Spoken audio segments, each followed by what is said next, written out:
Hello Capricorn, Sun, Moon, Rising, and Venus signs. Kamusta kayo? Sana po inasa mabuti kayong kalagayan. Welcome back po sa Star Tarot. At kung bago kayo rito, welcome din po kayo. Please subscribe, like, share my videos, and leave me a comment kung nakaresonate po kayo. Thank you. So, yung first message po ninyo is Nine of Pentacles, which is really beautiful. Kasi Nine of Pentacles is about wealth. This is about abundance, prosperity. This is about financial comfort, financial freedom. So, ang swerte ninyo pagdating sa pera. Kasi there could be money, no, coming your way. There could be cold cash coming your way na siyang instantly mahahawakan ninyo at ayan ay magdudulo talaga or maghahatid sa inyo maghahatid talaga sa inyo ng kagaanan sa sitwasyon pagdating sa inyong kaperahan, no?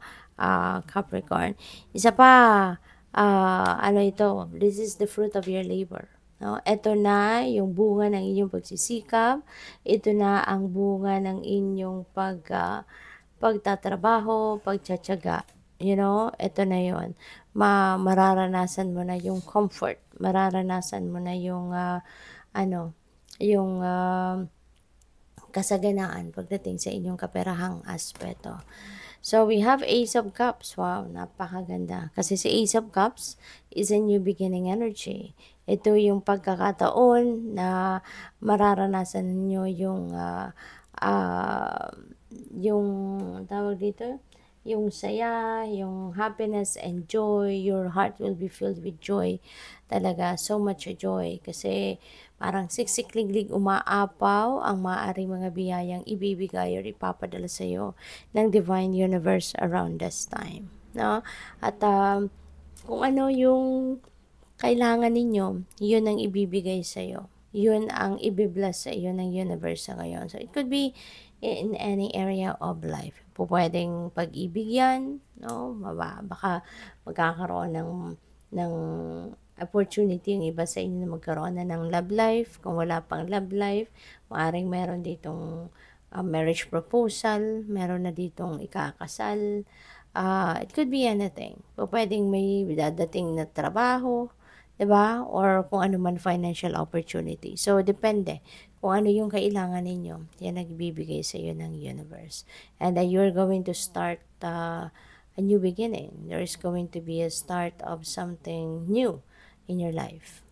So, what else? We have Four of Pentacles. Ayan. So, this is a very important reminder para sa iyo. No? Lalo-lalo na pagdating sa pera, pagdating sa pagmamanage ng iyong kaperahang aspeto. Okay? Kasi this is you need to take control of your money. Take or manage your money wisely. Okay? Kasi baka hindi kayo mismo yung nagma-manage ng pera ninyo, baka hindi kayo mismo yung humahawak ng pera ninyo. Baka merong nagma-manage ng pera ninyo na iba. May binabayaran siguro kayo, no? Something like that. So, ito, paalala lang ito sa inyo na pera ninyo yan, alagaan ninyo yan. Mas magandang matuto kayong i-manage ang sarili ninyong pera para alam ninyo kung ano yung kaganapan, ano yung in and out, saan napupunta, no? Yung pera ninyo. So, good luck sa'yo. So, tignan natin kung ano pa ang mga mensahe ninyo. And before that, I would like to say thank you muna for subscribing to my channel. And if you haven't subscribed yet, subscribe na po kayo.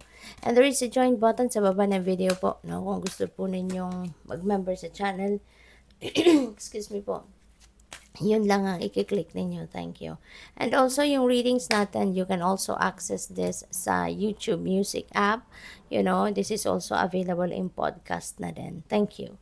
So, we have Mother Mary, love and peace. Ayan. Let go of the need to be right.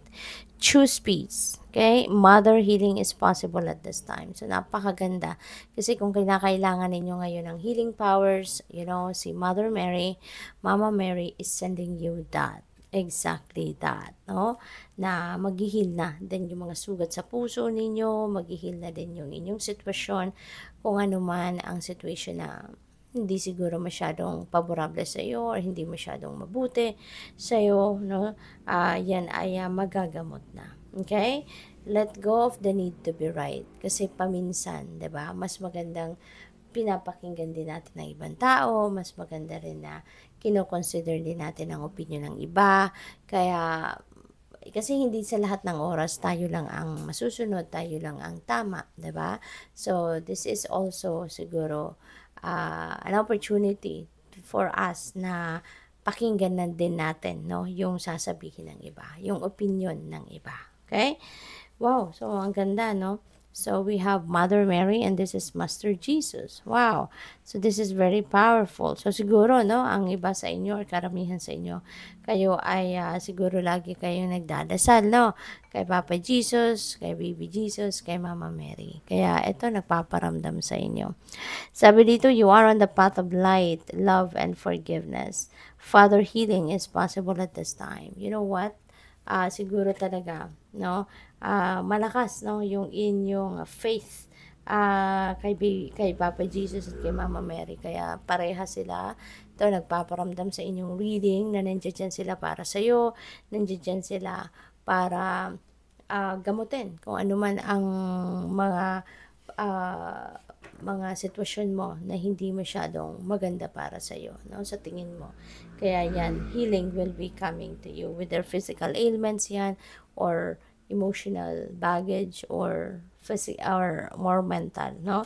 So whatever that is, no, you can expect healing from the divine and from Mother Mary. Okay? So, you are on the path of light, love, and forgiveness. Punong-puno kayo rito ng parang yung kabaitan ninyo will be on display. Yung puso ninyo is going to expand sa ngayon, and you're going to choose love, you're going to choose forgiveness, and therefore you are sharing your light, no, with other people. Siguro kung meron ditong mga naging kaaway kayo or meron mga taong alam mo yun, yung ini-intimidate kayo, sinisiraan kayo, or meron mga taong alam mo yun, saksakan ng inggit sa'yo. So, pwedeng sila ay sila ngayon ay mapapatawad mo na din, no? So, we also have the higher learning. You have learned from experience. More inner study is now required to further progress. So, ano na kayo kumbaga parang sinasabi dito na you are seasoned in life already in terms of life experience. Ang dami mo nang nalaman sa buhay, ang dami mo nang natutunan sa buhay, ang dami mo nang lessons, no, na napulot, no, from your past experiences. Kaya, maaaring yan ay gagamitin mo sa inyong mga sitwasyon sa ngayon. Maaaring yan ay i-apply mo sa mga sitwasyon mo sa buhay sa ngayon. Kaya good luck po. Thank you for watching. Love and light. Namaste.